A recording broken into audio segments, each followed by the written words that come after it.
श्रीमद् भागवत गीता उपनिषदों का सार है। महाभारत युद्ध के समय रणभूमि में भगवान श्री कृष्ण ने अर्जुन को जो ज्ञान दिया था वह गीता में बताया गया है।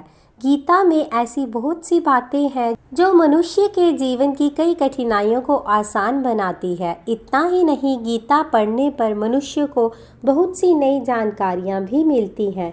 साथ ही हर अध्याय के नियमित पाठ का अपना लाभ और महत्व है।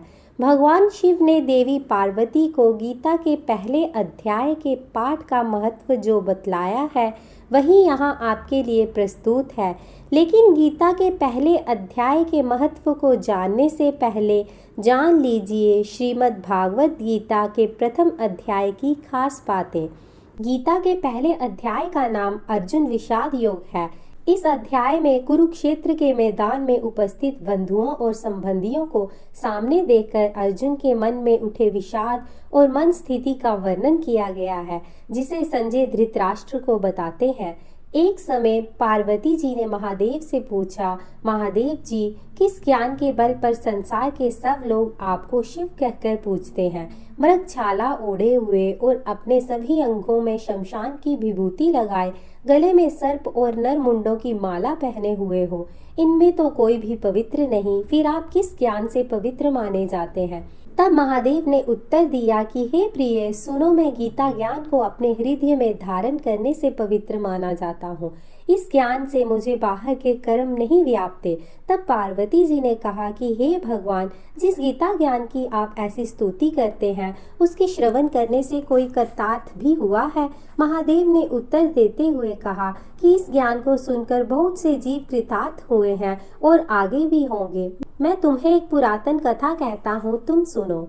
एक समय पाताल लोक में शेषनाग की छैया पर श्री नारायण जी नैन मूंद कर आनंद में मगन थे।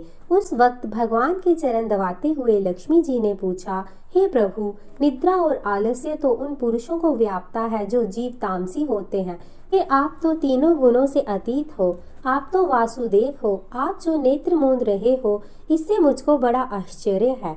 नारायण जी ने उत्तर देते हुए कहा, हे लक्ष्मी, मुझको निद्रा आलस्य नहीं व्यापता। एक शब्द रूप जो भागवत गीता है उसमें जो ज्ञान है उसके आकार रूप है। ये गीता शब्द रूप अवतार है। इस गीता में ये अंग हैं। 5 अध्याय मेरे मुख हैं, 10 अध्याय मेरी भुजा है, 16वां अध्याय मेरा हृदय और मन और मेरा उदर है, 17वां अध्याय मेरी जंघा है, 18वां अध्याय मेरे चरण है।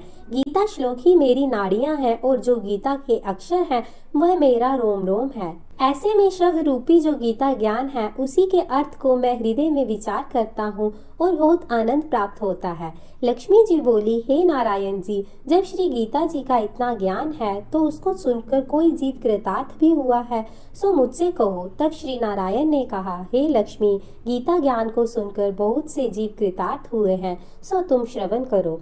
एक व्यक्ति था जो चांडालों के कर्म करता था और तेल नमक का व्यापार करता था। उसने एक बकरी पाली। एक दिन वह बकरी चराने के लिए वन में गया और वृक्ष से पत्ते तोड़ने लगा। वहाँ उसे एक सांप ने डस लिया, जिससे वह तुरंत मर गया। मरने के बाद उसने बहुत से नरक भोगे और फिर उसका जन्म बैल के रूप में हुआ। उस बैल को एक भिक्षुक ने मोल लिया। वह भिक्षुक उस पर चढ़कर सारे दिन मांगता फिरता।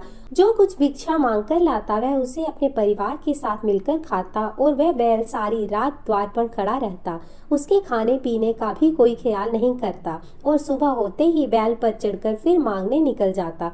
जब बहुत दिन हो गए तो वह बैल भूख से गिर गया, लेकिन उसके प्राण नहीं निकले।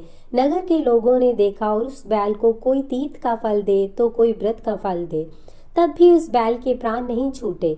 एक दिन गणिका आई। उसने लोगों से पूछा, ये कैसी भीड़ है? तो उन्होंने कहा कि इसके प्राण नहीं निकलते, अनेक पुण्यों का फल दे रहे हैं तो भी इसकी मुक्ति नहीं होती। तब गणिका ने कहा कि मैंने जो कर्म किया है उसका फल मैंने इस बैल को दे दिया है। इतना कहते ही बैल की मुक्ति हो गई। तब बैल ने एक ब्राह्मण के घर जन्म लिया। पिता ने उसका नाम सुशर्मा रखा। उसके पिता ने उसे पढ़ाया लिखाया। उसको अपने पिछले जन्म की सुध थी। उसने एक दिन मन में विचार किया, जिस गणिका ने मुझे बैल की योनि से छुड़ाया था उसका दर्शन करूं। विप्र चलते चलते गणिका के घर गया और कहा, आप मुझे पहचानती हैं? गणिका ने कहा, मैं नहीं जानती, तुम कौन हो? तब उसने कहा कि मैं वही बैल हूँ जिसको आपने अपने पुण्य दिए थे। तब मैं बैल की योनि से छूटा था, अब मैं विप्र के घर जन्मा हूँ।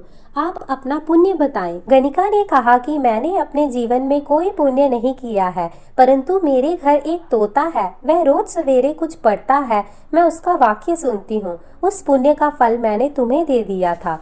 तब विप्र ने तोते से पूछा कि तू सवेरे क्या पढ़ता है? तोते ने कहा, मैं पिछले जन्म में विप्र का पुत्र था। मेरे पिता मुझे गीता के पहले अध्याय का पाठ सुनाया करते थे। एक दिन मैंने गुरु से कहा कि मुझको आपने क्या पढ़ाया है। तब गुरुजी ने मुझे शाप दिया कि तू तोता बन जा।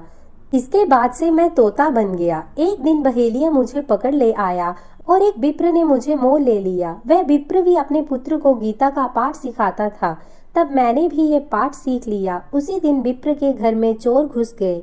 उन्हें धन तो प्राप्त नहीं हुआ, लेकिन वह मेरा पिंजरा उठा ले आए। उनकी यह गणिका मित्र थी, वह मुझे उसके पास ले आए। सो मैं नित्य प्रातः गीता जी के पहले अध्याय का पाठ करता हूँ, जिसे यह गणिका सुनती है। पर इस गणिका को समझ में नहीं आता। जो मैं पढ़ता हूँ वही इस गणिका ने तेरे निमित्त दिया था। वह श्री गीता जी के पहले अध्याय का फल था। तब विप्र ने कहा कि हे तोते, तू भी विप्र है, मेरे आशीर्वाद से तेरा कल्याण हो। सो हे लक्ष्मी, विप्र के इतना कहते ही वह तोता भी मुक्ति को प्राप्त हो गया। तब गणिका ने बुरे कर्म छोड़ भले कर्म ग्रहण किए और नित्य स्नान करके श्री गीता जी के प्रथम अध्याय का पाठ करना शुरू कर दिया, जिससे उसकी भी मुक्ति हो गई। ऐसा है गीता के प्रथम अध्ययन के पाठ का महत्व। जय श्री कृष्ण, जय जय श्री राधे।